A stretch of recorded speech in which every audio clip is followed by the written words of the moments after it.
On est en CS à Carpentras-Serre. On a fait un cours théorique avec Thierry lundi sur les calades. Et là, depuis mardi, on fait entre guillemets les fondations. On l'a gardé pour nous. On creuse sur 26 cm. Et après, je pense que en début d'après-midi, là, on va attaquer à poser les premières pierres, les pierres de harpage. Et normalement, on a jusqu'à... Là, on a demain et encore 3 jours après quand on reviendra. Alors bonjour, je m'appelle Thierry Bourseau et donc je représente les Muraillers de Provence. On est une association qui a été montée en 2002 dans le but de développer la pierre sèche, donc la technique de construction à pierre sèche. On a fait les essais, donc les premiers essais sur les soutènements en calcaire, en carrière du Bossé. Ensuite nous avons fait le schiste et le granit, donc pour définir des problématiques que l'on avait rencontrées sur les ouvrages, mais surtout pour prouver scientifiquement comment se comportait un ouvrage en pierre sèche, quel était le comportement de la structure interne et les coefficients de glissement entre les pierres. C'est pour ça que l'on a utilisé les 3 types de pierres que l'on trouve le plus facilement, c'est-à-dire le schiste, le granit et le calcaire. Suite à ça, nous avons coécrit un guide des bonnes pratiques des murs de soutènement en pierre sèche, qui est devenu une référence sur la construction en pierre sèche et donc une valeur technique pour pouvoir rédiger et écrire des CCTP, des mémoires techniques et transformer une transmission orale en quelque chose d'écrit et surtout que l'on pouvait prouver techniquement, c'est-à-dire qu'avec le guide on a fourni des tableaux de dimensionnement, donc des abacs, pour qu'en fonction de la nature du sol, du type de talus, du type de pierre et du fruit de l'ouvrage, on puisse proposer des dimensionnements pour justement que les prescripteurs soient en capacité à nous commander des ouvrages. À partir de là, nous avons participé à la création d'un CQP, certificat de qualification professionnelle en pierre sèche, de façon à pouvoir qualifier et faire reconnaître ce savoir-faire. Et puis après, nous avons créé la Fédération française professionnelle de la pierre sèche pour pouvoir divulguer à l'échelon national ce savoir-faire, puisque nous étions sur des projets de pilotage, on va dire régionaux. Donc maintenant, on continue toujours, donc on est dans la recherche, le développement, on est dans la transmission, on fait, alors là on est avec les spécialisés, on est avec des BTS qui sont en spécialisation, donc là on leur fait faire de la calade, mais on travaille avec les collectivités, on a monté un bureau d'études, nous travaillons avec les parcs régionaux, les parcs nationaux, nous faisons des conférences nationales et internationales. Et puis, dans la continuité de la Fédération française professionnelle de la pierre sèche, maintenant, l'idée, ça serait de pouvoir monter MSF, donc c'est pas Médecins sans frontières, mais c'est Muraillers sans frontières, de façon pour pouvoir apporter nos compétences techniques sur des zones à problème où il peut y avoir des ouvrages ou des montagnes qui se sont cassées la figure et leur expliquer que effectivement c'est peut-être un drame, mais que les 600 mètres cubes qui sont tombés, on peut les transformer en ouvrages d'art avec du savoir-faire. Voilà.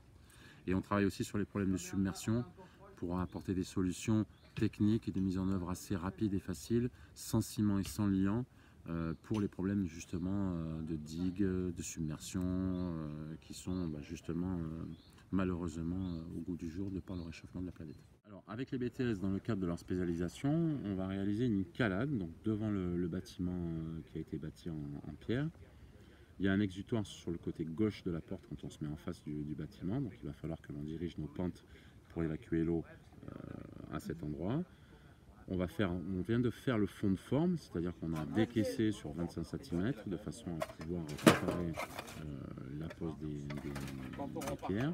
Je suis en train de faire trier le harpage qu'on appelle, c'est-à-dire les chaînes d'angle qui vont être posées dans le sol, qui vont border la calade. Ensuite, on va faire le remplissage. Donc, c'est un mélange de sable avec 10% de chaux.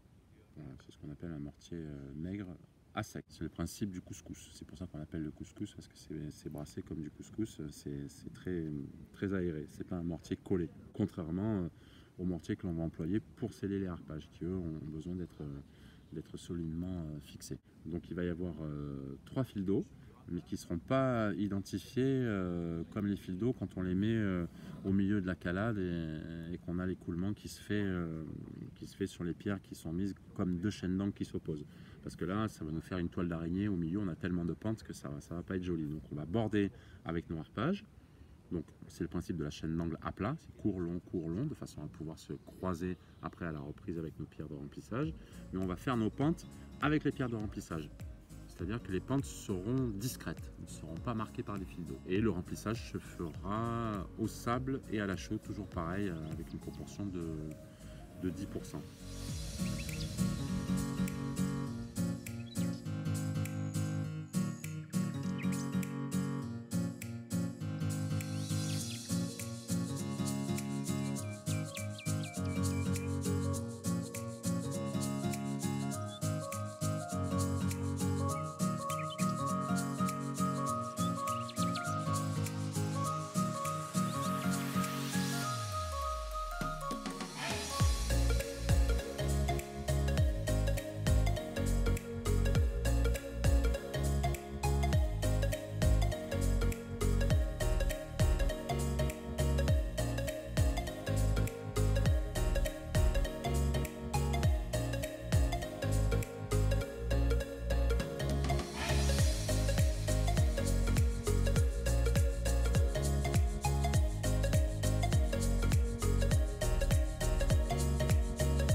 Il ne faut pas qu'il y ait de coup de sable. Voilà, faut qu'il y ait de coup de sable. D'accord.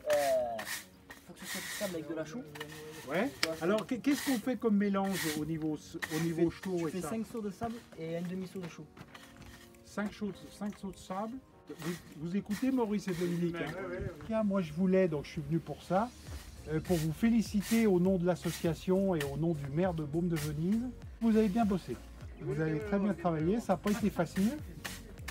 Et on se demandait si vous alliez finir. Bon, je crois qu'il a fallu rajouter un jour, hein, c'est ça, Lilian? Ah, parce qu'on a fait les murs en plus. Ah ouais, voilà, c'est parce qu'il y avait les murs en plus. Mais toi, il faut que tu fasses commercial en fait. Il faut pas que tu fasses.